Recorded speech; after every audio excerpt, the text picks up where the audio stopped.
Ladies and gentlemen, welcome to the Musical People and Journeys rock show for, it's for July because we're in July. However, these are brand new album releases from June, and this show is going to be spread over two shows, where over this wonderful weekend we are going to be reviewing 12 albums. And without further ado, I'm not going to do it on my own. I have my illustrious panel with me. Welcome in the house, Dave G.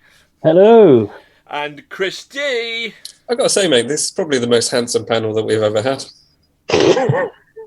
And Ian Venner, who's the most handsome of the lot with his shaven head. Of course I am. Good morning, everyone. Rock and roll. And Paul Matthews, welcome to the show, Pablo.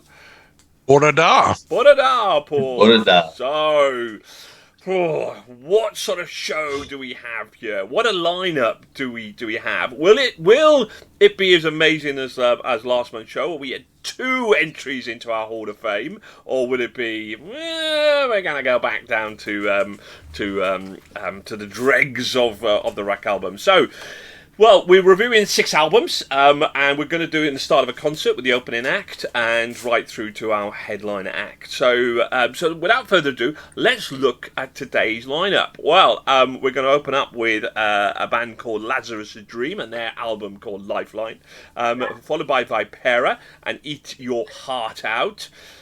Iconic with Second Skin, Devil's Train with Ash and Bones, a band called Tungsen with their album called Bliss, and then the headline act is Porcupine Tree with their album Closure. How do we work out the lineup? Well, very simply, we just look on Spotify, and whoever's had a song with the most plays gets to be our headline act, because we would assume that most people would want to come and pay good money because they're the most heavily listened to track on Spotify. That doesn't necessarily always be the case, but there we go. So the first act coming on stage, to the roar and applause, is Lazarus' Dream, and their Lifeline. There's not a lot. I might be edging towards Paul, because Paul is our kind of knowledge guru, guys, isn't he? Paul kind of does a little bit of background for us. So there's a lot of bands here that I simply have never heard of. In fact, on both stages, I don't think I've ever even listened to a track from many of these bands. So, Paul, Lazarus' Dream. Let's start with you then. Tell us a little bit about them and who they are and where they come from in your inimitable Welsh style, my friend. Okay, they're a German melodic hard rock band that walked the tightrope with their second album, Lifeline. And if you've seen the album cover, you'll get the pun. If you haven't, check it out. The duo of Carsten Schultz and Marcus Pfeffer are joined by guest musicians from the likes of Derek Sheridan of Dream Theater to Marcus Kuhlman of Sinner. Throughout the album, the band seems heavily influenced by bands such as Dokken, Deep Purple, Queensryche, and dare I say Judas Priest in their turbo year. Love or hate the melodic hard rock genre, there is no denying the tracks are full of drive-in rhythm section accompanied by groovy riffs, bombastic choirs, and catchy melodies. There's nothing new here, but if you enjoy the genre, then there's nothing to dislike either. It's easy to just get caught up in the moment and simply enjoy. Ooh, Mr. Venner! Ian! Did Lazarus' Dream make you dream of rock heaven? Lazarus' Dream made me drink. Drink? I definitely drink with celebration. It made me dream of all kinds of things rock. I thought this was adrenaline rock with kick-ass bass lines and an anthemic rock sound with delicious harmonic guitar solos. I really liked just the energy in this. And then when they took it down, there was still kind of like that energy was still in momentum, even though the songs were down. I just thought the whole album, Mine Like a Windmill was my absolute favourite track. that was just on repeat. Also, Crack the Hourglass, which was really cool. And then Once Upon a Time. It was real, the bonus track, and it was a bonus. So all in all, it was blood pumping, adrenaline-inducing, heaven-sent, dreamlike rock for me. Sounds like a wet dream. Dave, did this give you wet dreams, my friend? Did it? Definitely not. No. Ooh, really? While it does contain the odd catchy riff, for the most part, it's just boring and repetitive. The vocals, nothing special. He does have a vocal tone that becomes a bit grating after a while. Over an hour long, it's far too long for my liking. Listening to it did become a bit of a chore after a while. No real standout tracks. There was nothing here that would ever make me want to come back and listen to it again. I just can't think of anything really positive to say about it, got to be honest. Oh, Chris D. Mate, that was harsh, but funny. For me, this album was rock chicken soup, mate. There was no flavour to it. Sometimes it's necessary if you're not feeling very well, but mate, it was awful. Strangely, it just made me think that they're just a smart price Guns N' Roses, because, you know, it was just, they didn't do anything original. It wasn't even very good. The album was too long. With that being said, I did think that Overdose of Paradise was a genuine banger, which I might have to whack in a playlist somewhere. Interesting. Well, am I going to be going with the Chris D, Dave G, or not? Absolutely not. I agree with Ian. I think this was it's a cracker of an album. I actually loved the opening, the Dead End Symphony, and I really enjoyed some of the other tracks. Did I love it? No. Did I really like it? I really liked it. It certainly, I certainly wouldn't put it up there with some of the albums that we've kind of reviewed, but I think this was a cracker of an album, and it might be an hour, but it didn't feel like it. I thought there's some really good riffs in there, really good singing. I actually really kind of enjoyed this album. I thought it was a little cracker, to be perfectly honest with you. Not outstanding album, don't get me wrong, but I thought it was pretty darn solid, and I really, really did enjoy it. So, so a little bit of kind of split on this one then, by the sound of it. Let's find out where we're at then. So, Paul, give us your hell yeah, hell no rating. It was hell mad-ish. I give it 3. Ian. This is right up my canon. Gold star! 5 out of 5. 5 out of 5. Whoa! Wow, we start the show with a 5. Dave G. 1 out of 5. 1. Wow. You need some help. You need some stay tuned. It therapy. gets more interesting than that. Chris D. 1.5 out of 5. 1.5. You find you. Right. Well, I wouldn't give it a 5, but I'd certainly give it a 4. So my rating is kind of a 4 on that one. So we're looking at 9, 12, 13, 14 and a half. It's not going to get into our all-time top 20, but that's solid enough. It's above average. So on that score, so I think 1.5 is a bit harsh, but there we go. But we're all different. Well, if 1.5 is a bit harsh, 1 is even harsher. Well, as I said, 1 or 1. I said 1.5. So but anyway, that was anyway. Wow. So next up on stage is a band called Vypera and Eat Your Heart Out. Well, let's start. Well, are we going to carry on? Are we going to keep carrying on the way we started then? So, Dave G, let's start with you and Vypera. Okay. Fair enough. Did this improve? It is an improvement on the last one. They've got a very distinct 80s sound, but it is sadly a little bit too generic to capture my interest. They're clearly a very talented group of musicians with a lot of potential, but I think they just failed to deliver on that. There are some good moments. Standing on the Edge as a track definitely worthy of repeat listens. And while it is somewhat enjoyable to listen to, after the album finishes, it's easily forgotten, and there's not much here that's, ever going to get you to come back. If you're into 80s rock, I would recommend giving it a go. Just don't expect to be blown away. Christy. So I actually had to go look up a picture of the band out of morbid curiosity, and I think they'd be a hell of a lot better off with mullets and porn stashes. It definitely does have that 80s feel about it, but that's kind of my problem with it. It could be one of 100 rock throwback bands. It seems to be a cool thing to do at the moment, to just hark back to and I use the term loosely, good old days of rock and roll. I was fine with it up until a point, and I listened to the song called Spellbound, and then I had to stop it and go, wait a minute, that sounds really, really familiar. So I went and listened to the beginning of a really famous Black Sabbath song called Sabracadabra, and the introduction is identical. They've just ripped it straight off. So after that, my opinion just plummeted. I'm all for plagiarism in small amounts, but that was just blatant rip-off. Okay. Ian?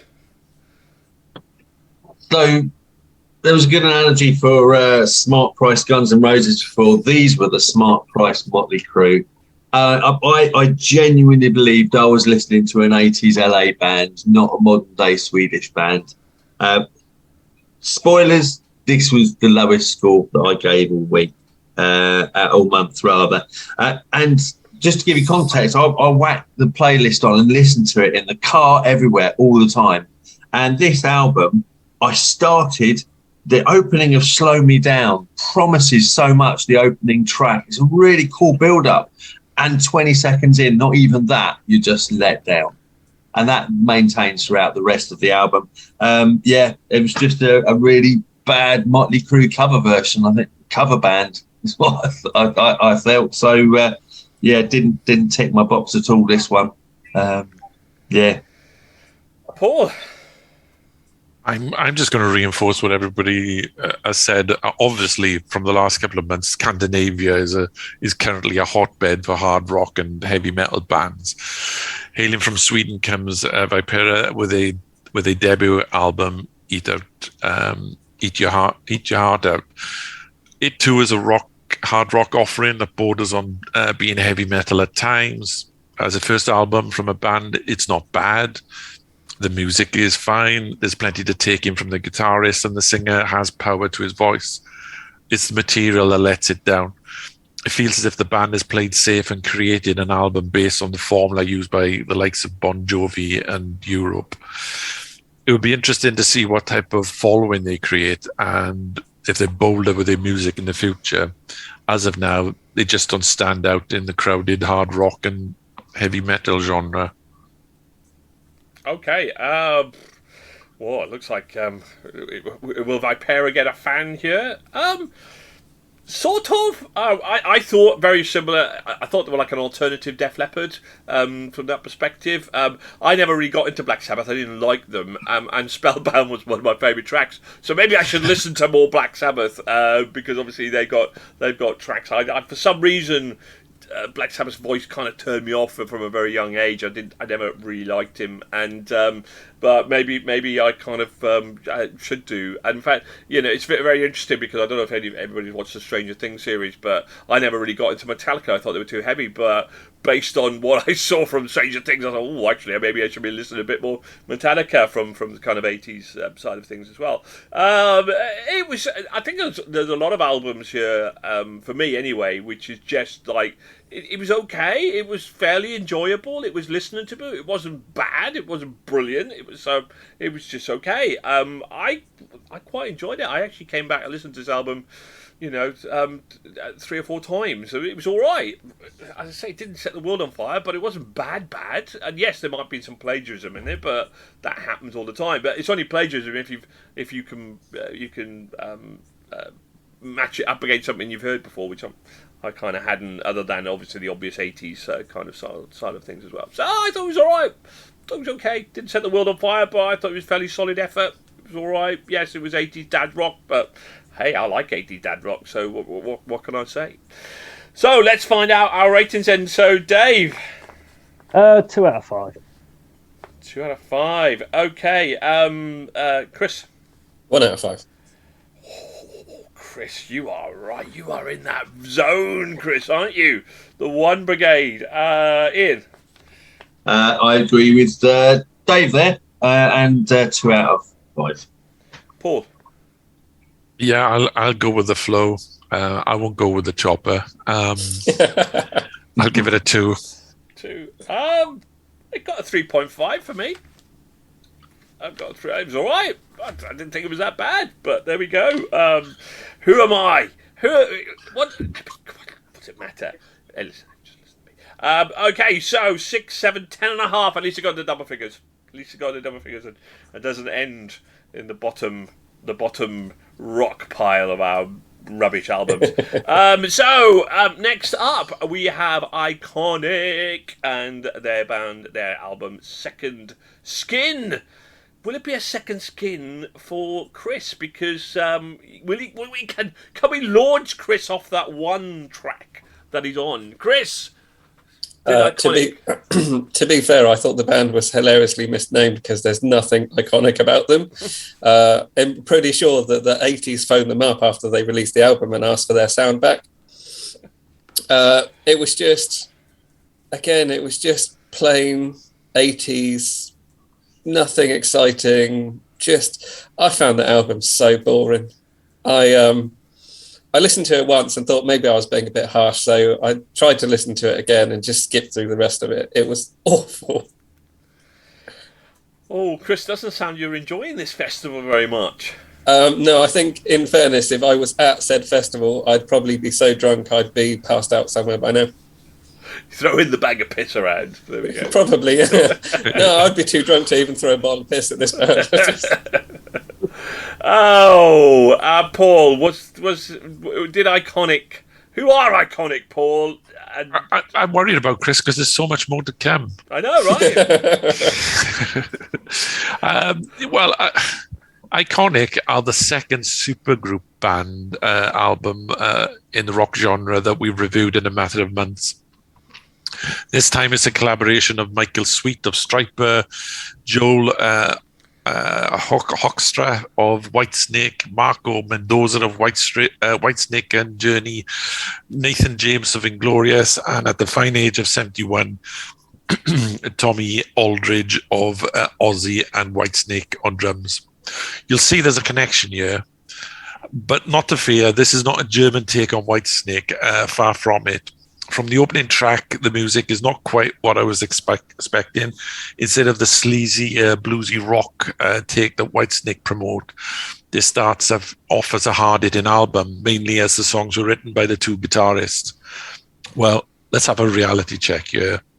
The first of the half of the album is hard-hitting, with the exception of All I Need, a power ballad in which to take a breather. Nowhere to Run picks up the pace, but from there the album just loses energy and the remaining songs sound just too generic. Dave? Yeah, there's so much I feel like I should love about this album. I mean, catchy riffs, fast, energetic solo, heap of catchy vocal melodies, but I've got to agree with Chris. I found this really, really boring to listen to. I listened to it multiple times expecting it to grow on me, just never did. Another undeniably talented band, but just nothing about it drew me in any way, shape or form. I wish I could pinpoint exactly what I found so boring about it, but I just found myself waiting for it to finish and wondering what I was going to listen to next. I can see why other people might find it entertaining, but just not for me at all. Ian? Sorry, this is a rock podcast, right? Yes, I know, it is a rock podcast. Okay, I'm just making sure I hadn't wandered into something else by accident. That's what makes it great. Everyone has different opinions, different tastes. For me, growing up in the late 80s, early 90s, just without going too deep into it, parents divorcing, crap at education. My solace was music, and I just lost myself in big hair 80s rock, and that stuck with me all the way through. So I am going to be the champion for this week for the 80s dad rock, as it's known as now, because it is so fantastic. And I'd like to quote someone on Facebook about Iconic. A person called Gail Bodnar. If you like good old-fashioned, in-your-face hard rock with great lyrics, vocals, and musicianship, Listen to this someone else. is for you. Sorry. That's harsh. That's harsh. This is for you. The opener, Fast As You Can. Bear in mind, this is their first album. I think they sort of really came to public conscious back in March and released it last month. So what an announcement. It's just a fantastic song. And it strikes the chord and takes me right back to the early 80s, but with a modern day feel. All I Need, I entered in the Song Quest contest, and I don't know whether you listened to Iconic by that point. Good points for me. Yeah, no, I hadn't. Yeah. I hadn't. I had a good points for me actually. Ian, you'll see. I made a mistake. I made a mistake on that. I should have put in Worlds Apart. I got the two songs confused. Worlds Apart is my anthem of this of this month's listening. Iconic, before I'd even finished the first playthrough, was on my rock albums I love playlist, and just in the car, ramp it up. I have to be honest, it didn't strike straight away as much as it does now. I knew I liked it, but just repeat listening with so many of these albums, apart with the exception of Vypera, which actually went the other way. I kind of liked Vypera initially, but they went down the other way. And I just absolutely loved it. That song, Worlds Apart, what a tune! Fantastic song arrangement on that. It's brilliant. This one absolutely ticked my box of the lot this month. So, okay, no, it's interesting actually. I didn't do any research on. I always like to look forward. I don't try to look back, and I tend not to do too much research on who the band is. And it was really interesting because Paul, that's the first I heard about what the makeup is in the band, and my initial thing on this is a modern day Whitesnake. So actually, lyricism there was similar sleaze to it. It's similar to kind of that. It was a little bit more heavier, but it descended more. I think there's a song called More, More, More, which kind of go, well, actually this could be, Whitesnake back in the days. But actually, the singer was pretty good because David Coverdale, I've listened to him a few times, and I definitely has not aged well. But his voice has certainly not aged anywhere well. So it doesn't surprise me that ex-Whitesnake people have kind of got back together with a lot of other people. So the problem, I actually enjoyed the album. Stretch out, okay. I actually enjoyed the album. It did hit my sweet spot. It was an enjoyable listen. But there was nothing really new to it. There was nothing really kind of different. There was nothing like, it didn't bring something kind of new. It was just an enjoyable listen. It wasn't bad. It wasn't brilliant, but it was an enjoyable listen. I listened to it a few times. It was okay. It was just nothing really kind of new to it. But it did, and Ian, both me and Paul brought up in that same kind of sort of era as you, and those kind of those halcyon days of 80s rock, absolutely the same. But I kind of like I like that 80s kind of rock feel, but I like to have it kind of stepped up a little bit. But this was an enjoyable album. It was okay. It was nothing spectacular. There was a few good tracks on there that kind of would have made it to my cool playlist, but it wasn't bad. It was all right. It was a lot for me that was just enjoyable without it being like, oh my god, like we had with Hailstorm last week. It was just wow, or last month I should say. So okay, well, I kind of fancy I know what Chris is going to give this, but let's find out, everybody. Chris. I do love the fact that you spent pretty much all of your review rushing to this album's defence because you think that I'm going to slate it. You're totally right, though. 1 out of 5. I mean, let's be honest about it. There are certain people on this show that are predictable. You and Trish are opposite ends of the scale, though. Yeah, absolutely. So, that's a shame. I didn't think it was a 1. Paul. 3. It was good in some respects. So yeah, I'd listen to it. Dave. 2 for me. 2. Ian? So, I mean, we're talking about big hair 80s rock. Golden buzzer, it's a 5! I do like this, I think I might steal this background of Ian on this 5. 5. Well, I'm also going along a pattern here. At 3.5. Funny enough. There we go. It was just, it was okay. So, right, okay. So, right, we are moving on. We're now into the second half of the show. Will it get better? Will Chris come off the 1 track? Will Dave come over the 2 track? Will I come off the 3.5 track? Well, I did actually. I started with a 4, so I better shut up. Anyway, the next band, welcome to the stage, Devil's Train, and they're Ash and Bones. So, Chris, will this be consigned to the pile of ash and bones that is currently your flavour? Ash and Bones, I think, for me, is probably a little ironically titled because it won't ever set the world on fire. That being said, I actually really enjoyed it. Out of all the albums... Stop there. Sorry. You enjoyed this album? Yes, I did. In fact, I've given it several listens since then, and I think it might actually stay in my Spotify album collections. It's not like it blew my mind. It's not like I can't live without it, but I find myself going back to it time and time again. I think the singers pretty much could be anybody. The musicians are really good, just solid musicians. Again, it's not a band that is just going to set the world on fire, but they're just fine.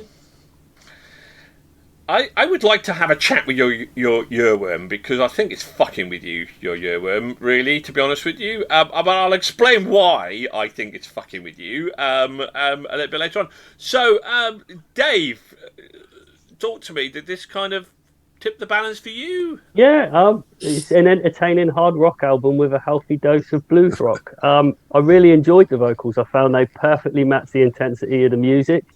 Ashes and Bones and More, both standout tracks that I've already put on my playlist.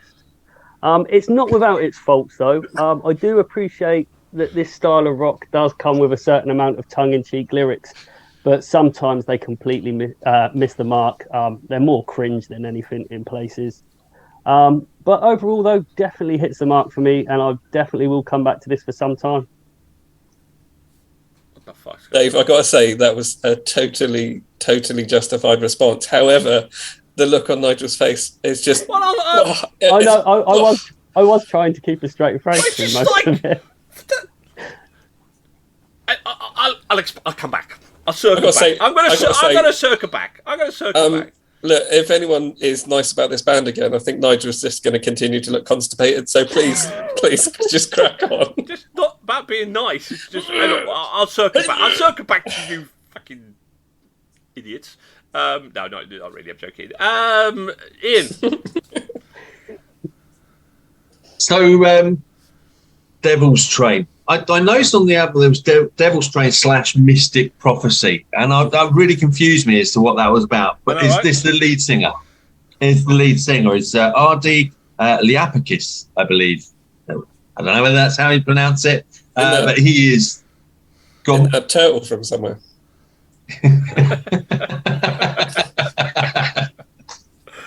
Quite possibly. Who is the main front person of Mystic Prophecy? So I guess there's a notation contractually in there. However, semantics aside, dirty bass lines, solid, steady rock beat, filthy guitar riff. It's a perfect intro to this heavy blues rock and roll album. With couple of songs having a bit of a twist feel to it as well. It was full of soul. The vocals had massive gravitas. The vocals and lyrics had massive gravitas, really powerful. The production on it, I really enjoyed. Fantastic. And especially Man with a Gun was one of my favourite. And I think that's also quite appropriate because Gunn did a cover version of Word Up, this, I think, absolutely smashes the hell out of it. And chords. However, I'm very reminiscent of big hair 80s dad rock. I love it. Really don't want to go back to big hair 80s dad rock videos. This is just setting back the view of women quite badly in this video. But I mean, it's a fantastic video if you want 80s rock, but a little bit not my cup of tea. We'll put it that way. Not my cup of tea. But absolutely love this album. This is definitely staying on my rock albums I love playlist. That's for sure. Cool. Paul, tell us a little bit. Give us some more flavour, my friend. Add to this wonderful omelette that's being cooked up here. Well, I don't know. The critique of the show, I feel like I should shit on it, to be honest. But in fairness, I think Nigel's got you covered there, mate.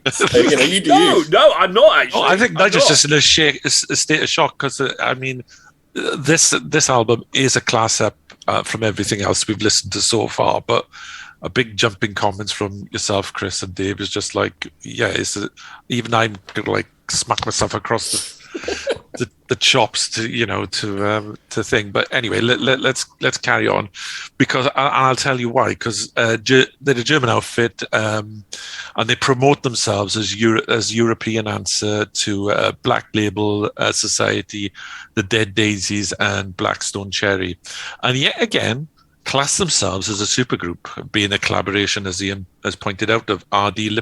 Lipicus of Mystic Prophecy and Steel Prophet, drummer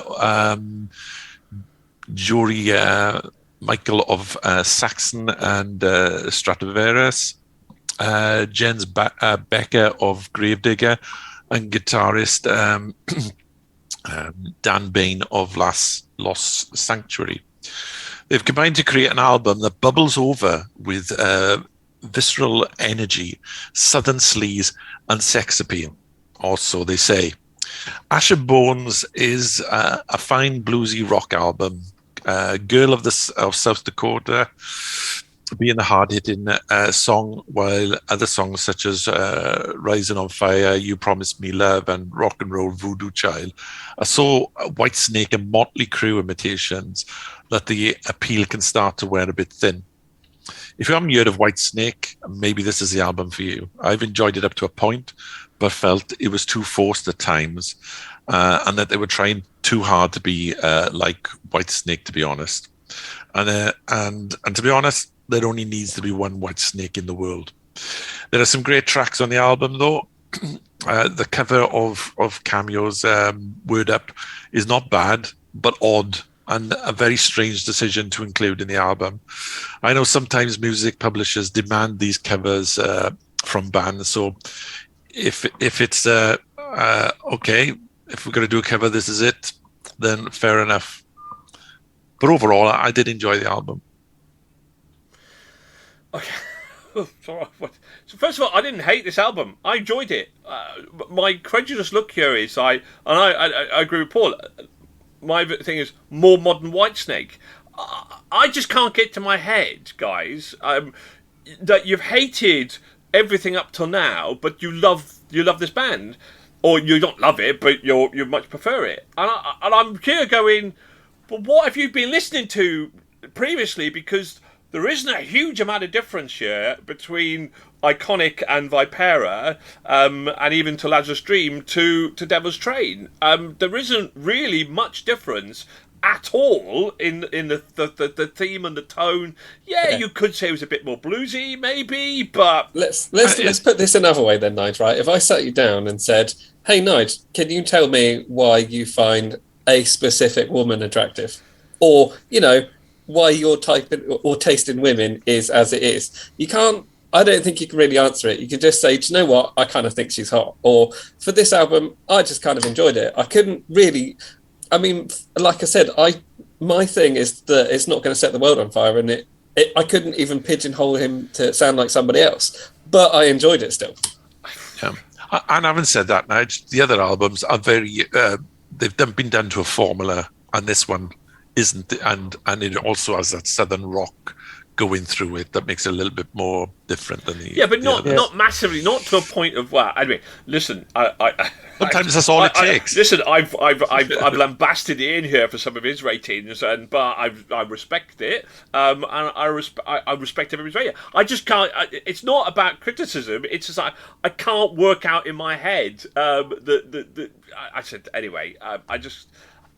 It's not that you judge this album, it's how much you've hated the other albums in comparison to this album, and I don't think there's a huge amount of difference in them. It was definitely more management. This guy sounded much more. Paul, you're absolutely right. This guy definitely more down the David Coverdale kind of route. And don't get me wrong, I actually enjoyed the album. Let's go back to what I think of your guys' reviews of it, but what did I think of it? I enjoyed it. I did enjoy the album. It did wear a bit thin.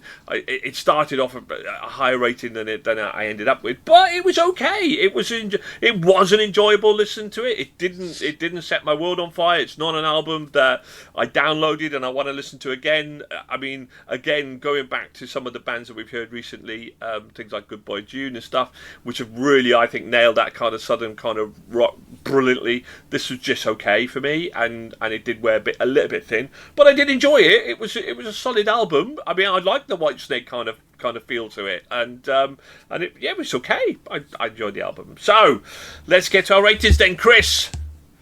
4 out of 5. 4. 4. 4. Yep.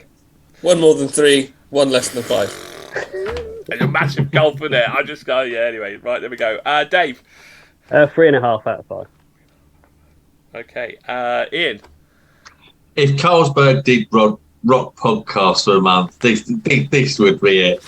It's another gold star. It's a 5 out of 5. This is absolutely my month of music. I love it, and I just am so gutted that my 5s are being wasted this month. Well, we'll put you in Trish next time. But we'll try again. Yeah. And again, the wonderful thing about it is when we put this album list together, we so many of these bands we just never know. We just don't know how it's going to fall, other than maybe some of the headline acts. So, Paul. And in fairness, that's one of the things I love about it. Oh yeah, totally, absolutely, yeah. Paul. 3.5. 3.5. You're going to find this a bit of a shocker here, guys, but for me, it's another 3.5. It was just a kind of enjoyable. But that did quite well. Let's hold the music here while we have a quick tally. 7.5, 12.5, 13, 16. Oh my God, 19.5. What the hell? Not quite Hall of Fame, but 19.5. Wow, I was not expecting that. I think none of us really hated it, but other than Ian, kind of the only kind of loved it. Now 19.5, guys. That's going to put it into our possible top 10 overall for the year. It's definitely going to be in our top 10 overall. I feel slightly guilty. I did have this originally down as a 4 out of 5, but I changed it in the last few days to knock it down to 3.5 out of 5. I am not feeling. I feel I would. I am. And it's quite amazing. Like because last month you guys give Visions like a 3, and but we all give it a 5, and you were incredulous it got into the Hall of Fame. I think I would be feeling like that right now, because that would have to go on my playlist, and it's not an album that I would want to go. But 19.5 is a really good score. I mean, that's 3.9.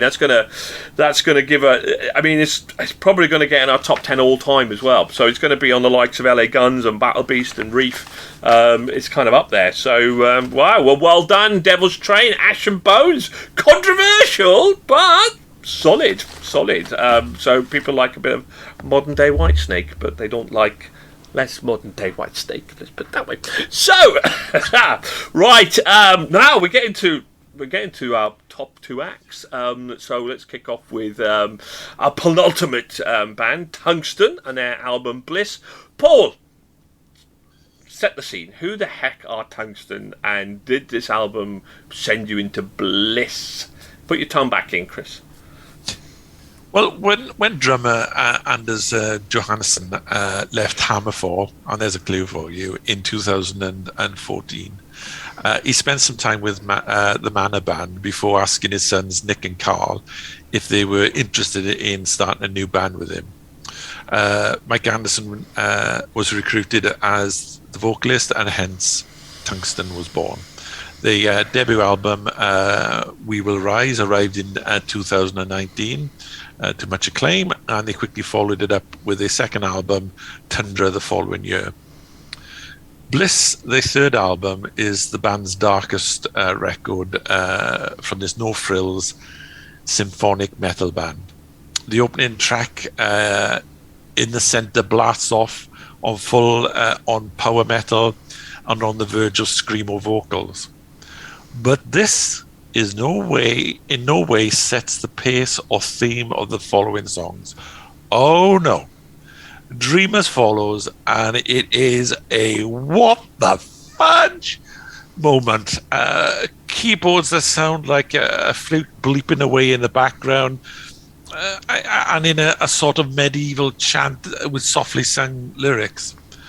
What is going on here? And so the album progresses, a form of power metal combined with mysterious appearances by a demented keyboard player. It's odd, but laughable in a way, as the band is serious, the vocalist is serious, the music is serious, but the keyboard player is still playing at some shopping mall at a kid's party. The last three songs on the album, Afraid of Light, Eye of the Storm, and Northern Lights, show what the band is capable of. And if they'd maintained this level throughout the whole album, then it would have blown away everything else on this stage. Dave, do you like to go shopping? And would you have heard this at your shopping mall? Well, I think, as you all know by now, I'm no fan of power metal. And this album's certainly not going to change that. That being said, though, there were some really fun sounding parts of it. I mean, songs like Dreamers and On the Sea gave me a real sort of pirate vibe almost, and almost enough to convince me to grab the rum, head for the high seas, and sail for search of buried treasure. I could have done without the screaming vocals. Thankfully, they are kept to a minimum. And overall, while, as I say, this is really not my style of rock, I'd be lying if I said it didn't at least leave me smiling at times. Ian, you like your power metal? I love my power metal. Absolutely love it. Paul, could you just repeat that line about the shopping mall? Absolutely, the keyboardist in the shopping mall. Yeah, certainly. It's where was I? Yeah, it's a keyboard player still playing a shopping mall at a kid's party, basically. Yes, just like it seems amateurish and just so out of place on the album. It's just weird. That absolutely tickled me. I class this as power dream metal. I'd like to put some sort of class on it. However, I echo what's been said. Is there's so much variation in this album, and it was Paul that said that, wasn't it? And that what you get at the beginning is certainly not what you're going to get alone. The scream vocals were weirdly tolerable. I think if Tungsten were a board game, they'd be a gateway entry to the screamo game, I think. For me, the standout songs on there were Dreamers, classed as power folk metal, March Along, power bounce metal, Wonderland I thought was power labyrinth inspired metal, and Eye of the Storm. That for me was what I put on in the morning, so I call that power wakey metal. And then you just, all of them real different. And then you've got that final outro song, Northern Lights, which has got a beautiful folk, soulful, acoustic feel to it, and just comes down, and the pianist actually shows what he's worth after doing all those. I get it. He's very off the wall throughout the album, but the whole album is so rounded. I love the variation in it, and it's another one that's made it onto my rock albums I love list podcast playlist even. There we go, I got there in the end. Chris, did this send you into rapture bliss or not? Not. Categorically not. Musically, even with the amateurish doors robbing keyboards, I kind of enjoyed it musically. Unfortunately, though, the vocal spoiled it for me. I actually didn't mind the growly, screamy stuff. It was the Timmy Tight Sax singing and the rest of it that just did my head in. It was like he decided to record the entire album in 3 pairs of pants and a pair of trousers that was too tight. And because of that, I just couldn't take it seriously. It was just, come on, man. You know, I didn't think that anyone could annoy me more than Justin Hawkins as far as tight sax go. But whoever this guy was completely managed to nail it. So...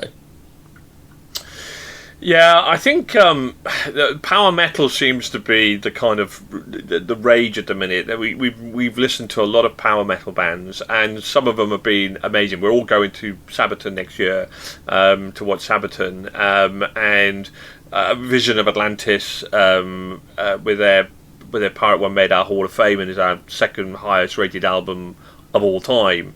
And then along comes Tungsen and Bliss, and it's awful. It is just one of the worst power metal albums of the year. You're absolutely right. The semi-screamo, yeah, it was terrible, but it was shit.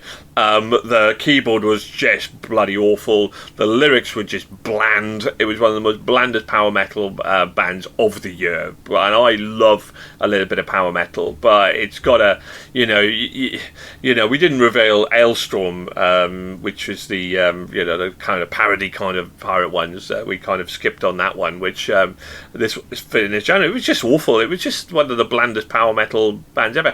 Yes, musically, I'll give it on some of the guitar riffs and stuff. There was something there that, it was listenable to, but when you compare against some of the power metal, the likes of Battle Beast and everything that we've had this year, this is just like right down there. It just it's a pretty dire kind of bland power metal band. Listenable to, pretty pants, really. Pretty pants in comparison to what we've had this year by a long way. So, I didn't really enjoy this album at all. It was okay, but didn't really enjoy it much. So, right, okay, well, let's get our wonderful ratings for this one then. So, Paul? 3. 3. Dave? 2.5. 2.5. Ian? So we mentioned like big old power metal bands we had before, and I've given those 5, but I would have given them 10 or whatnot. But this is just a standalone gold star, 5 out of 5. Really? Wow! Yeah. You are 5 City, Ian. You are 5 City. This whole playlist this week. I just absolutely loved it. Apart from Vypera, absolutely loved it. You haven't been possessed by Trish, by the way. Yeah. Funny you should say that. And Chris? Big fat fuck all. 0. Oh my God, what's the 0? I give it a mediocre 2. So 8.5, 11.5, 13.5. So there we go. Okay, so right, well, our headline act, Porcupine Tree and Closure. Ian, let's not start with you because you've decided to eat during my podcast. For God's sake, I know you're excited. Paul, can you give us a little bit of background on Porcupine Tree and our headline act? Then I think as our headline act, it would be quite good. Okay, yeah. So Porcupine Tree was formed as a whimsical joke in 1987. By the way, I'm probably not the person to have started this off, but yeah. But by the time they had released their 10th album in 2010, they were selling out concert halls such as the Royal Albert, and had scored top 30 albums on both sides of the Atlantic. They were regarded as the standard bearers for prog rock, and even Alex Lifeson of Rush played guitar on their 2007 album. Even so, frontman Steve Wilson put the band on hold whilst pursuing a solo career. And just before the COVID years, he recruited drummer Gavin Harrison, and they both created 10 songs with the keyboard player Richard Barbaria contributing later to the process, and the new material being finished during lockdown. Porcupine Tree's previous albums offerings such as Dead Wing and in Absentia, as good as it gets in prog rock. But Closure Continuation, for me, is just too long and bloated. There are many times that I felt that Lifeson was making a guest appearance. There were times where his riffs had just been ripped off, basically, and whole chunks of Rush Asia and Yes, song parts had just been included in the songs. The album does slowly grow on you, and songs such as Rat's Return and Dignity are easily worth the investment. However, that's the problem with the album. The investment that is needed to appreciate it. For me, I prefer the energy that Rush created in a much shorter, powerful songs. But if I need to chill with 20 bottles of Vypera, I would rather listen to this than many an album we've listened to over the last couple of months. Okay, so definitely a prog rock album, really. It's a bit of a change of pace and a change of thing. So, Dave? Yeah, I've always been told if you've got nothing nice to say, then it's best to say nothing. So there you go. But no, seriously, this has to be one of the worst albums I've ever had the misfortune to listen to, if not the worst album. It's just 60 minutes of self-indulgent nonsense. I would literally set myself on fire before I'd ever listen to this album or band again. I do pride myself on the fact that I have at least listened to every album we've reviewed in its entirety at least once, but I turned this off after 5 tracks. I've got enough pain in my life. I don't need this as well. This album can get in the bin and stay there as far as I'm concerned. For the record, 60 minutes of self-indulgent nonsense is actually most of your evenings. Just saying. I'm just wondering if Dave would actually still be here if he'd have to listen to the Hawkwind album. Yeah. Dream Theater and... I listened to the Dream Theater one. That was bad enough. That was bad enough. And well, I did listen to all of it. Elvis Costello and... anyway. Poor Elvis. Poor Elvis. Anyway, Chris? I know that prog is very unusual. It's meant to be odd, but I just found this album weird. I feel like they had a lot of influences, such as Rush, it's already been mentioned, and the Animals era of Pink Floyd, and they kind of took on a lot of those influences, which is totally fair, but this album was just incoherent and dull. I think if the rest of the album had stayed along the same kind of tune as Herd Culling and had been as interesting, I'd have probably been on the other end of the scale and I'd have loved it, but it was just pap. Ian? So I completely agree with Dave when I first started listening to this. Had it on the card, so what is this? This is just, I can't get my head around this at all. I describe it as progressive and experimental rock with an enchanting energy that sits in you and blooms over time. And by the end of the month, I absolutely love it. It's very, very different from the others. And I think that's very hard. I think sometimes it depends on what albums come out. Because I'm pretty sure if we mixed the albums up and did the same songs, but over next year, I'm pretty sure that different albums would end up in different positions, depending on the context of the other albums they sit within.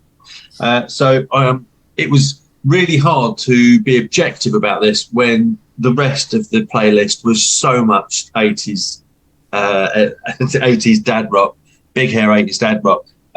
However, over time, I really, really grew to like this. I thought of The New Day, that is really good for the soul. Songs like that, that's what you sit down with your bottles of ice beer or your wine or whatever you listen to. I like the juxtaposition they have of the song Never Have. A very uplifting feeling song, but the lyrics are very demotivational. And that kind of weirdly worked. The experimental sounds that they create, I think the keyboardist from Tungsen was trying to get somewhere along there.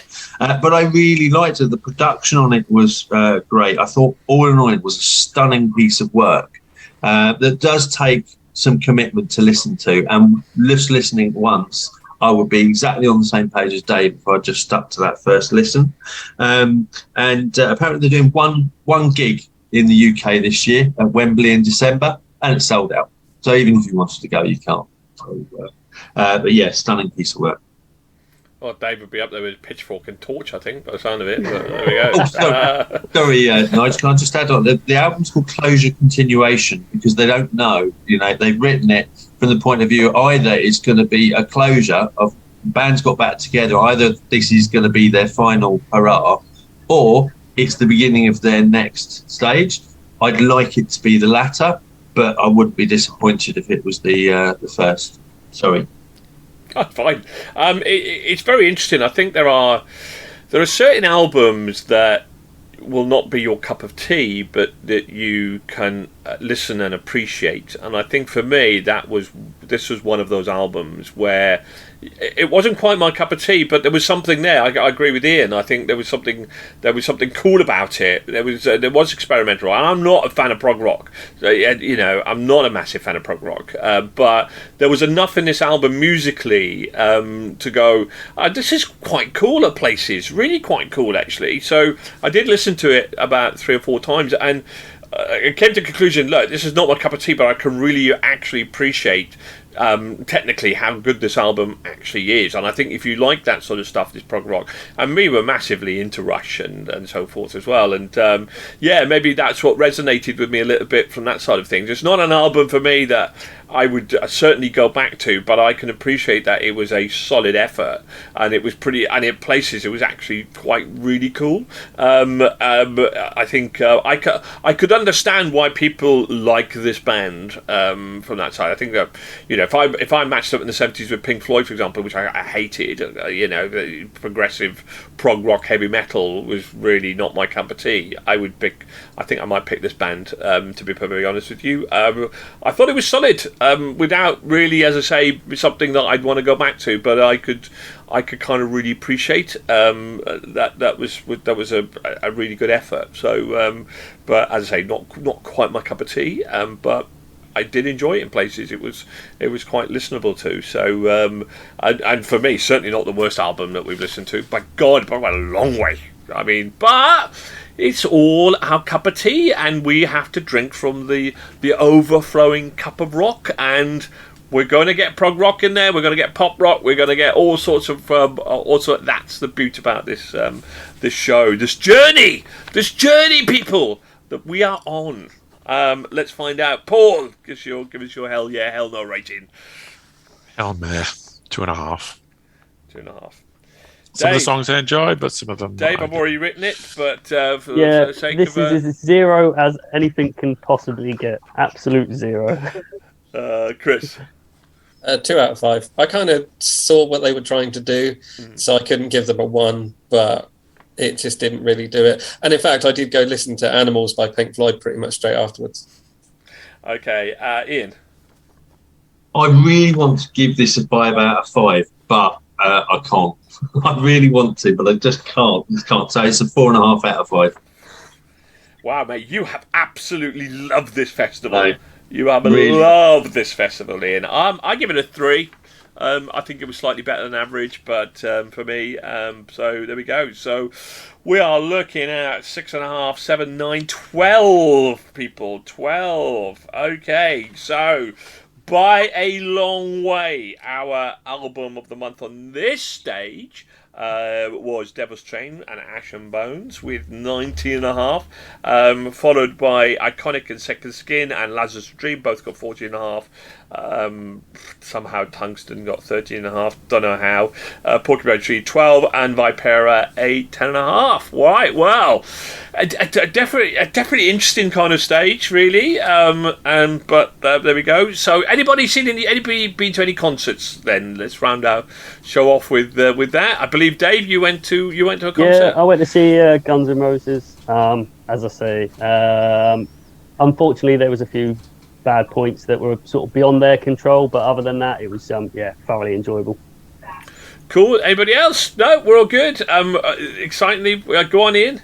Oh, I didn't go to the concert, but I went to see the actual stage show of Les Mis. Wow, That's if you've seen any of the videos or just the concert version, it's good. But the stage show, oh wow! Yeah, London. I've been to Les Mis in London. It was amazing. Amazing. But yeah, okay. Theatrical rock, not. Okay, so guys, thank you very, very much for joining me on the show. I hope you've had a good time. I hope you guys, Chris, I know you're putting your car in for MOT. Can you get your earworm in for an MOT as well? That'd be really cool. So that'd be excellent. Same with you, Dave, because I'd love to hear what Chris's rating is on his MOT. Do you know what? I'm just hoping it's going to pass because, ironically, my wife's car has gone into the garage yesterday as well, and it's going to cost me 350 quid to fix it. So, just kind of hoping that mine sails through. Fingers crossed for you, buddy. Fingers crossed. Yeah. Well, I will hopefully welcome you all back next month for yet another exciting journey that we are on, and I hope everybody you've enjoyed the show. Please like and subscribe in the button below. I'm not going to put one of those stupid icons on there, but please, if you like the show, share it and spread the love, and keep on rocking. I hope you guys out there keep on enjoying the music of rock, which we love. Thank you very much, and see you again next month, everybody. Bye. Thanks a lot. Bye. Bye.